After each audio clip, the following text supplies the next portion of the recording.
au niveau économique. L'édito éco avec vous, Nicolas Barré, avec une volte-face importante qui va compter là encore dans le débat présidentiel, puisqu'on était habitué à un Bruxelles père fouettard passant son temps à demander aux États européens de faire des efforts de rigueur. Eh bien, c'est en train de changer et c'est pas rien. Oui, parce que cette rigueur comme seul horizon, ça n'est plus tendance à Bruxelles. J'en veux pour preuve l'Italie, l'Espagne, le Portugal. Ces trois pays étaient dans le collimateur. Bruxelles avait assez de biscuits, si je puis dire, pour sanctionner leur budget. Trop de dettes, pas assez de réformes, pas assez d'efforts, etc. Ça aurait signifié des amendes, la suspension des fonds structurels.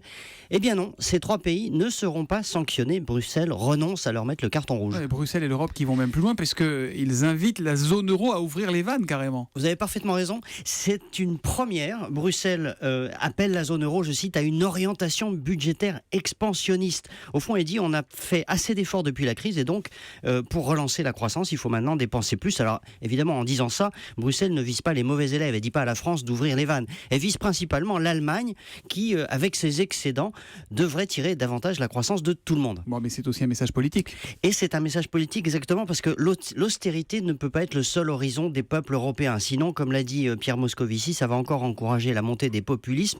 Alors, il y a eu les chocs, il y a eu le Brexit, il y a eu les dépenses liées à l'afflux des migrants, par exemple en Italie. Tout ça, ça plaide pour plus de souplesse budgétaire, moins de rigueur. La Banque Centrale Européenne dit la même chose. Bref, l'Europe est en train de devenir, au fond, un peu moins allemande. Les plaques bougent, la doctrine change et ça prouve aussi que Bruxelles n'est pas sourd à l'opinion des peuples. Ça donne un petit côté, un coup de barre à droite, un coup de barre à gauche quand même, non ? Globalement. On peut dire ça, oui, effectivement. Ouais. Oui, on est surpris que Bruxelles se soit détendu autant. On se demande d'un coup, comme ça fait des années qu'ils disent exactement le contraire. Ouais. À suivre.